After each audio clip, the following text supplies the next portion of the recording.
ladies and gentlemen, welcome to another edition of World Talks here on TVP World, where every word matters. I'm your host, Benjamin Lee, and please join me and my guests on this next interview.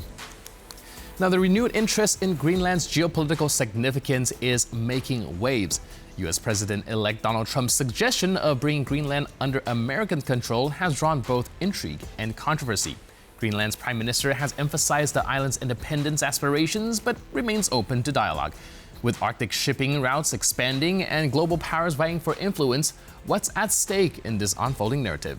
Joining us today on TVP World to explore this issue is Cordelia Buchanan Ponczek, Research Fellow at the Finnish Institute of International Affairs. Hello and welcome to TVP World. Thank you so much, Ben. It's great to be here. So Trump has called U.S. control over Greenland, quote, absolute necessity. From your perspective, is this any validity to this claim? Is there any validity to the claim? I want to answer that, but I want to put this in context first, which is a bit of the background on the incoming Trump administration. As most of your viewers will know, this is not the first time that he's made these overtures to Denmark and Greenland. He did this in 2019, mostly under the auspices of economic development. His signaling now in 2025 is more of a national security issue, and we can see how this rhetoric is playing in the incoming administration and the shaping up of the cabinet. So this isn't a new discussion. And more so than that, this isn't a new discussion between the United States and Greenland and Denmark. Those conversations go all the way back into the 1800s. When the U.S. was first trying to establish the Alaska Purchase from Russia, there were already discussions on taking Greenland into the United States. Of course, it has strategic importance. Those were ignored, but the conversation was brought back to the table after World War II in 1946. Again, that didn't go anywhere. Denmark sort of de facto accepted that the United States was going to have a permanent presence, and they welcomed this because Denmark is unable to fully protect Greenland in its strategic position. Greenland is about 50 times the size of Denmark, but the United States can offer those security guarantees. And so the U.S. Air Base was established in 1953. It had about 10,000 U.S. Soldiers during the height of the Cold War, and now it has about 1,000, and it's overseen by U.S. Space Force. So these overtures are not new, but with the current agreement between the United States and Denmark, we as the United States, have unlimited use of this land without needing to own Denmark, which is what perhaps makes the conversation and Trump bringing this up again so interesting and so controversial.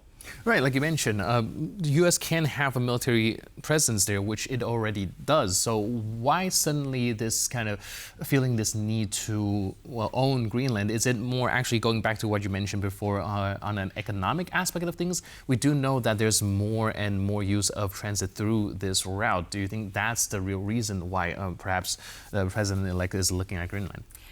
It's interesting. On the economic, there are certainly two routes to take. The first are the shipping routes, which I'll get to in a moment. But also, and this was echoed in the 2019 rhetoric, there are about 500 to 700 billion US dollars worth of rare earth elements in Greenland soil. And with climate change and certain melting, those are expected to be available for mining. But of course, any mining would need to come with some agreement of the Greenlanders themselves, which would be a separate conversation from Denmark. And even with climate change and any warming and melting that might occur, we're talking centuries, not a couple of years, at minimum decades. So those are not going to be readily available, but still Trump might be trying to prepare to have some sort of access. Now, on the shipping routes, certainly with some of the melting going on, the United States would like to have access to those shipping routes, not just from an economic perspective, but from a security perspective. If they were to take over Greenland, they would have control of both sides of the Northwest Passage, with the other side being on Alaska. They would be able to look at all cargo traffic on the Russian border. Certainly the Chinese have shown an interest in Arctic traffic. And then this has a security play as well. And we can see the Russian military has already been advancing their their Arctic fleet and their maneuvers in the Arctic, and the U.S. is behind on this. One place where they have been trying to stress sort of picking up the pace in the Arctic is this icebreaker deal between Canada and Finland. For context, Canada has 8 icebreakers, Finland has 8 icebreakers, the United States only has 2, and they're very old. And so the previous administration signed a deal with Canada and Finland to try to revamp the U.S. icebreaker potential. So there are the security concerns, the economic concerns, both in shipping and then in the rare earth elements, and these all weave together. But I want to return back to your question for a moment, because you say, well, why do they need to own Greenland? Right. Because everything that I've just mentioned can happen under the current setup. So why this idea that own? And I think this is maybe some of the rhetoric that we've seen coming out of the new Trump administration, or the cabinet picks so far, and Trump himself, and it echoes some of the rhetoric we saw in the previous administration, which is the way that Trump sees the world. Right. And some of these feelings of transactionalism or a zero-sum game, and this feeling of old power. So power is territory. So this is one interpretation. But another interpretation is that sometimes it can be difficult to decipher when Trump is saying something in earnest and when he's saying something as a means to gain leverage, and then when he's just saying something off the cuff that doesn't end up coming to realization. And so here, I mean, it could be a combination of all three. So both Trump feels that he needs to project power by talking about owning Greenland rather than simply continuing with the current arrangement, or Trump is trying to get a better negotiating perspective when he goes into those talks with the Danes or with the Greenlanders or with the European Union and other European allies, or he's just speaking off the cuff and then later will use the opportunity that those off-the-cuff remarks have afforded him. Right, it's actually pretty interesting. Do you think this perhaps is one of those Trump art of the deal situation where perhaps he kind of overplays his hand a little bit to kind of rein it in during the actual discussion? Do you think that's what's happening here? I wish I could tell you, but only time will tell. And I think maybe Trump himself doesn't know, because sometimes he does speak off the cuff, and then everyone tries to reel him in, and then later he says, well, I meant to do that because it was a strategy in order to get better gains down the road. Right. And what about Greenland's perspective? They have long sought greater independence. Do you think this closer tie with the United States would align with this aspiration? So, well, first of all, the population of Greenland is about 65,000. So, your nice small town in the United States or Poland. About 90% of it is Inuit. And certainly they have a historic legacy of colonialism with the Danes. So any sort of conversation between the United States and Denmark that would go over Greenland's head would be akin to that feeling of losing their independence or their autonomy or their ability to have a say in the matter. On the flip side, if the United States were to deal directly with Denmark, certainly to deal directly with Greenland, Denmark would take onus to that, which would be a problem as Denmark is a key NATO ally. So, I mean, if Denmark is looking for independence, which they are, the United States would have to offer a better deal than what Greenland has right now with Denmark, which is a huge contribution to their budget. Mm-hmm. Denmark gives about 50% of the state budget, which is about 20% of Greenland's GDP. Denmark also allows the citizens of Greenland to have EU citizenship.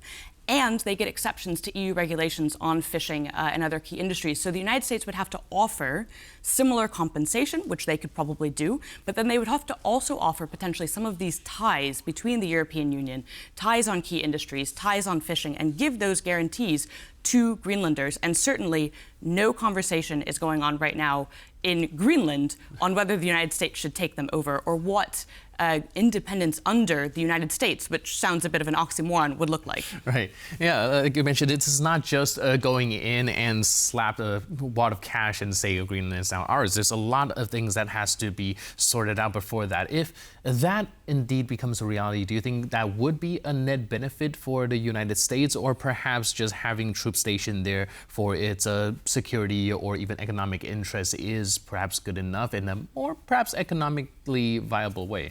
I mean, I think that this goes back to your previous question on, why buy it when you already have a pretty good deal now without some of the, without needing to contribute to to Greenland's budget, without needing to have those same security guarantees as part of a nation that would be under the United States' security protection.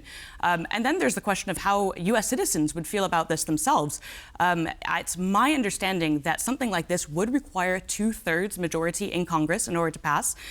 Certainly right now, while the Republicans have a majority in the House and the Senate, they don't have a 2/3 majority, so that would be rough. And then, again, back to why Trump speaks the way he does, and part of what made him so popular in this previous election, which he won, is that he wants to bring things back to the United States. Right. He wants to really emphasize the United States, ends this engagement abroad that we don't need. And so making overtures to Greenland, I'm not sure how that looks to a U.S. population that's wanting to focus more on the internal situation, the domestic building, as opposed to, again, going into different countries and trying to stir things up that don't necessarily need to happen, especially given that the status quo is already so good for the United States. Right, that's actually interesting how things are being framed, right? That when you talk about the situation, perhaps these foreign aid that's currently ongoing, that seems to be a very anti-MAGA thing, but for some reason he was able to also kind of convey that perhaps purchasing Greenland is something that is of American-centric interest.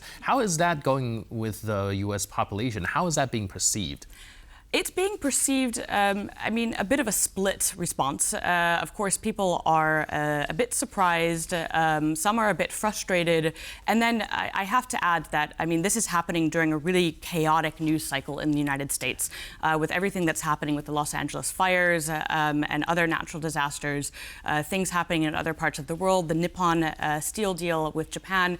So I would say that Americans haven't quite registered this yet, especially as Trump hasn't yet been inaugurated as president. And so some of this might just be some pre-presidency language. And so it will be interesting actually to see what the U.S. response is if Trump doubles down on these comments after he has taken over the presidency, after his cabinet is brought in, because then it would feel in earnest. But already with the 2019 comments, there was a lot of skepticism on how exactly this was going to go over, and then what it would mean for our responsibilities vis-a-vis European allies. It's also important to note that the conversation in 2019 happened under very different circumstances to the conversation that's happening now. There was not a war in Europe happening in 2019. That war is happening now. Finland and Sweden were not NATO members in 2019. They're NATO members now. Denmark is a key NATO ally on the Baltic Sea. And now we have Finland and Sweden also on the Baltic Sea. And so the conversation vis-a-vis NATO allies, Russia, it has changed with respect to 2019. And I think that will be registered in the U.S. population. Right, and I think you made a really good point with different contexts when discussing this situation. I think people are now taking the security argument a little bit more seriously given the situation that's going on right now. So, thank you so much for breaking all of this down and giving us a better picture of what's going on. Absolutely. Really appreciate it. My pleasure, Ben. Thank you so much. And thank you for watching this edition of World Talks. But for more news, update, and commentary, please stay tuned to TVP World.